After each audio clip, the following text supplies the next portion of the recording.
প্রথমে জানাই সুপ্রভাত। আজকে আমাদের বিশেষ করে বাঁকুড়াবাসী মানুষের কাছে খুবই আনন্দের খবর, যা 70 বছরেও আমরা করে উঠতে পারিনি, আমরা পাইনি।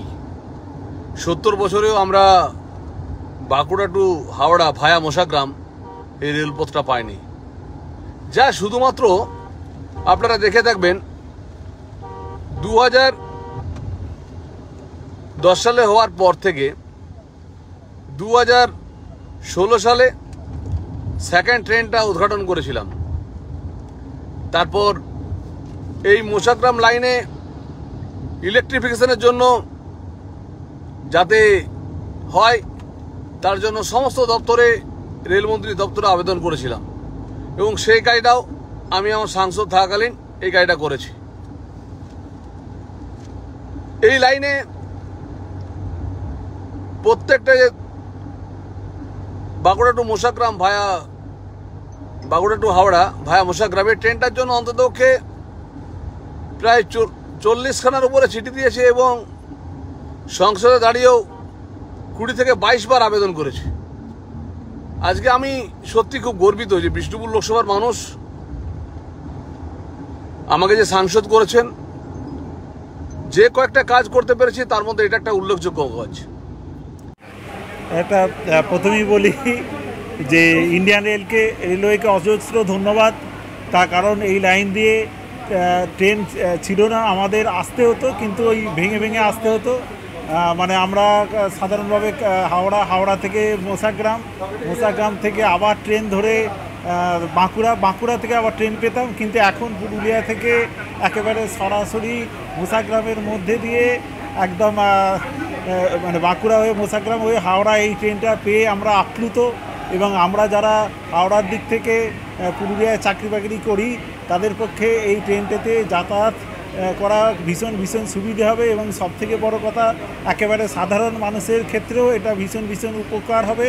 এবং দেখা যাচ্ছে মাত্র 70 টাকার বিনিময়ে হাওড়া থেকে একদম পুরুলিয়া চলে যাচ্ছে, এবং প্রায় 350 কিলোমিটারের ওপরে রাস্তা।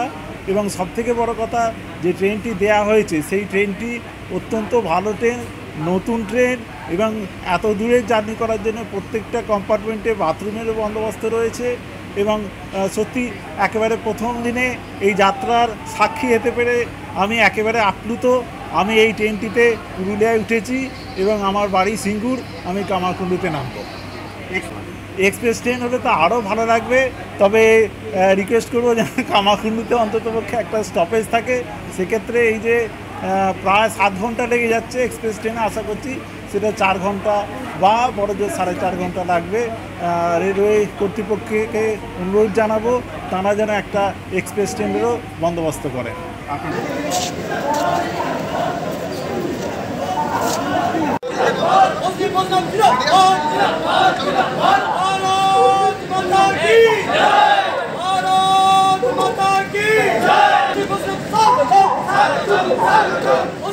আমার তো শুনে খুবই ভালো লাগছে, এবং আমি নিজে কলকাতা থেকে এসেছি এই ট্রেনটির প্রথম দিনের উদ্বোধনী যাত্রার সাক্ষী হওয়ার জন্য।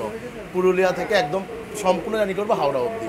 সে তো অবশ্যই অনেক কিলোমিটার কমে যাবে। আমি আসার সময় এসেছি রূপসী বাংলাতে, তখন টিকিটে দেখেছিলাম 300 কত কিলোমিটার, আর এখানে এখন সেখানে দেখলাম 282 কিলোমিটার। অনেক ডিফারেন্স, অনেক সুবিধা হবে এই ট্রেনে। এক্সপ্রেস দিলে সেখানে হয়তো এসি চেয়ার কার বা সেকেন্ড সিটিং এরকম ইত্যাদি থাকতো, বাট মেমু কম পয়সার জন্য এনাফ। খুব ভালো লাগছে, আমার খুব ভালো লাগছে যে আমি নিজে স্বয়ং কলকাতা থেকে এসে আজকে এই জার্নিটায় আমি নিজে সাফল্য হতে পেরেছি। পাবলিকের আশা করি খুব ভালো হবে, পাবলিকের প্রচুর সুবিধা হবে কলকাতা যাওয়ার জন্য। হ্যাঁ, আর সাউথ ইস্টার্নের ট্রেনের একটা মানে কথাই আছে প্রচুর লেট, সেটা এই লাইনে আশা করি হবে না। সেই লেটের ব্যাপারটা যেটা পুরুলিয়া ইন্টারসিটি আশা করি জানেন আপনারা সবাই যে প্রচুর লেটে চলে এভরিডে, প্রতিদিনই। এটা আশা করি লেটটা চলবে না।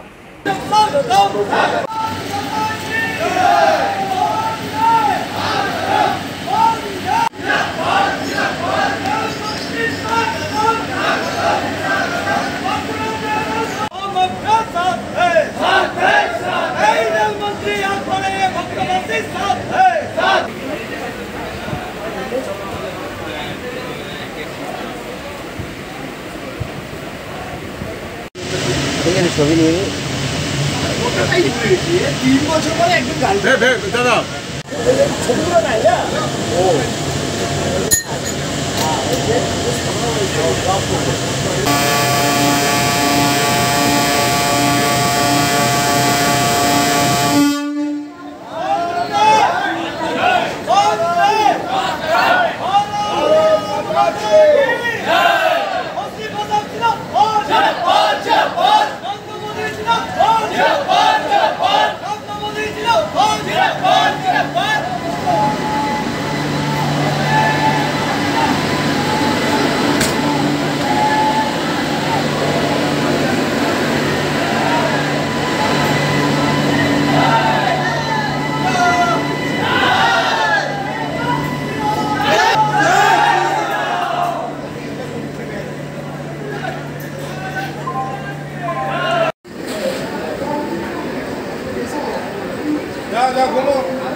অতীব ভালো হয়েছে।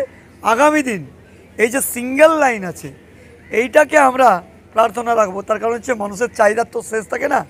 সেই মানুষের চাহিদা নিয়ে এই সিঙ্গেলটাকে ডবল লাইনে করে নিয়ে আসার। ডবল লাইনে হলে কি হবে, সুপারফাস্ট গাড়িগুলোকে চালানো যাবে।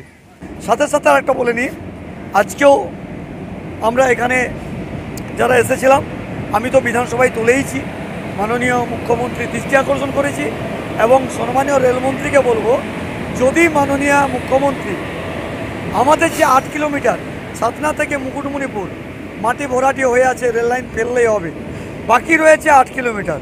এই 8 কিলোমিটার যদি জমি জরিপ করে অর্থাৎ জমি অধিগ্রহণ করে কেন্দ্রীয় সরকার হাতে তুলে দেয়, তাহলে এটুকু কথা দিচ্ছি, আমাদের লড়াই জনগণকে সাথে নিয়ে কেন্দ্রীয় মন্ত্রীর কাছ থেকে ওইটাও আমরা করতে পারবো। এই রেল যোগাযোগ প্রতিস্থাপন মুকুটমণিপুর ছাতনা হয়ে যে রেল যোগাযোগটা হবে, পরবর্তী ক্ষেত্রে এটা আমাদের রাঁচি টাচি একটা লাইন করার পরিকল্পনাও থাকবে, এটা আমাদের মাথায় আছে।